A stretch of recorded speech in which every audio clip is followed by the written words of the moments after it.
फौजी एहसान नहीं भूलते और भारतीय फौज तो इस मामले में एक मिसाल है। अपने किसी मददगार द्वारा की गई एक छोटी सी मदद को भी हमारे जवान कभी नहीं भूलते। ये किस्सा हिंदुस्तान के आजाद होने से पहले का है। उस समय लैंसडाउन में गढ़वाल राइफल का ट्रेनिंग सेंटर हुआ करता था। गढ़वाल राइफल के सभी महत्वपूर्ण फैसले उस समय अंग्रेजी हुकूमत के द्वारा लिए जाते थे। गढ़वाली जवान अपनी वीरता के लिए जाने जाते थे। वो जहां पर भी जाते वहां अपनी वीरता की धाक जमा कराते। ऐसे ही एक बार अफगानिस्तान से विद्रोह की लहरें उठने लगी। उस समय अफगानिस्तान के विद्रोह को दबाने के लिए कुछ अन्य सैन्य टुकड़ियों के साथ गढ़वाल राइफल के जवानों को भी अफगानिस्तान भेजा गया। अफगानिस्तान पहुंचने के बाद कमांडर ने जवानों को नक्शा समझाया और सभी टुकड़ियों को अलग अलग दिशाओं से आगे बढ़ने का हुक्म दिया। इस तरह आगे बढ़ते हुए सभी टुकड़ियों को एक स्थान को घेरते हुए आगे बढ़ना था और एक निश्चित स्थान पर जाकर दोबारा मिलना था। तब एक बीहड़ जंगली प्रदेश में गढ़वाल सैनिकों की टुकड़ी को दिशा भ्रम हो गया और वो रास्ता भटककर घनघोर बीहड़ इलाके में पहुंच गई। बहुत ढूंढने पर भी उन्हें सही रास्ता नहीं मिला और वो वहीं फंसकर रह गए। उन्होंने वहां से निकलने की बहुत कोशिश की, लेकिन हर बार वो घूम फिरकर उसी जगह पर पहुंच जाते थे।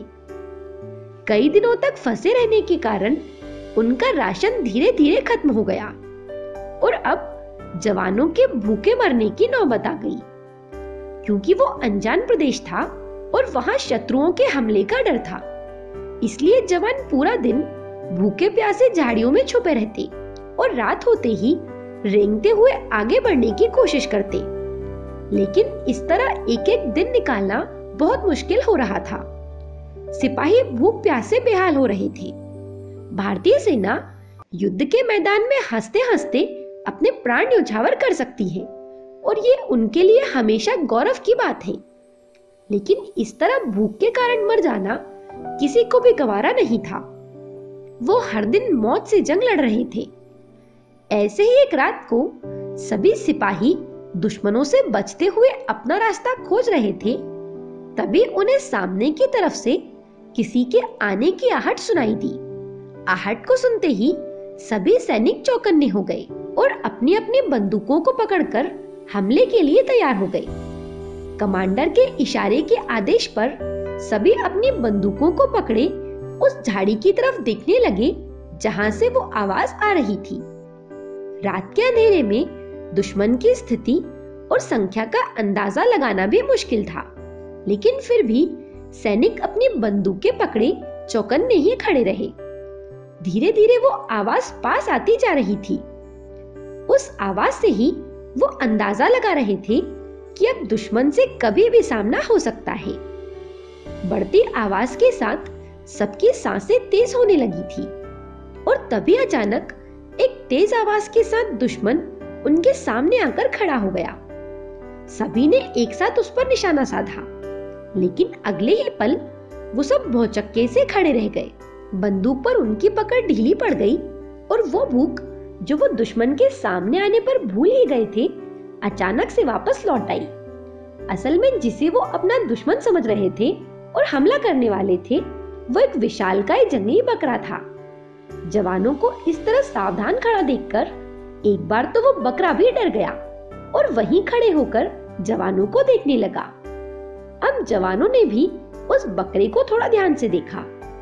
दो बड़े बड़े सुंदर घुमावदार सींग, लंबी सी दाढ़ी में वो बकरा बहुत ही सुंदर लग रहा था, या यूं कहें कि सैनिकों की भूख उसे और सुंदर बना रही थी।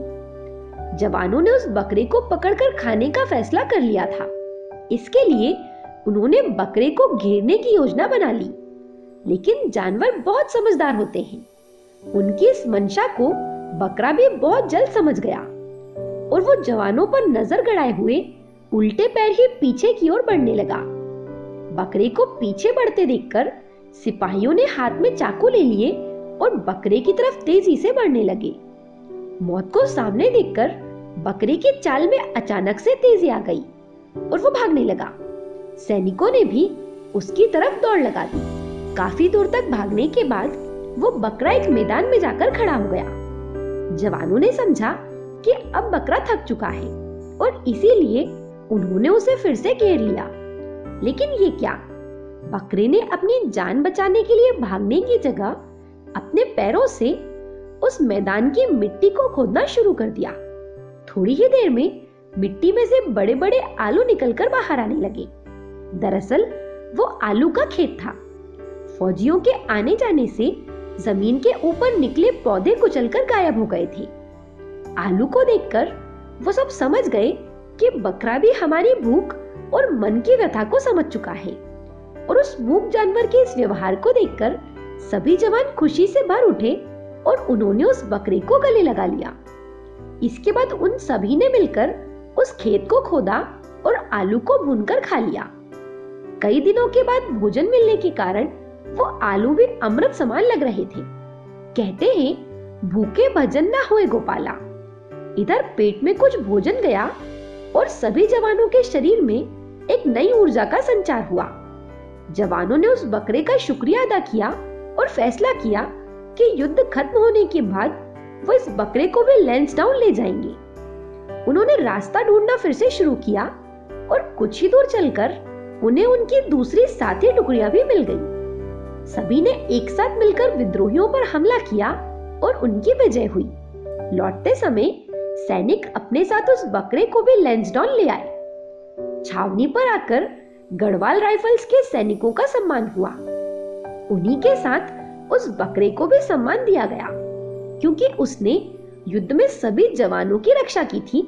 इसलिए उसे जनरल की उपाधि से सम्मानित किया गया।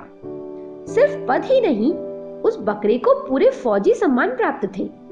उसे अलग से क्वार्टर दिया गया था और उस पर किसी तरह की कोई पाबंदी नहीं थी। वो पूरी छावनी में कहीं भी घूम सकता था। सिर्फ छावनी ही नहीं, बल्कि पूरे लैंसडाउन शहर में उसके कहीं भी घूमने फिरने पर कोई पाबंदी नहीं थी। उस बकरे का पूरा ध्यान रखा जाता था।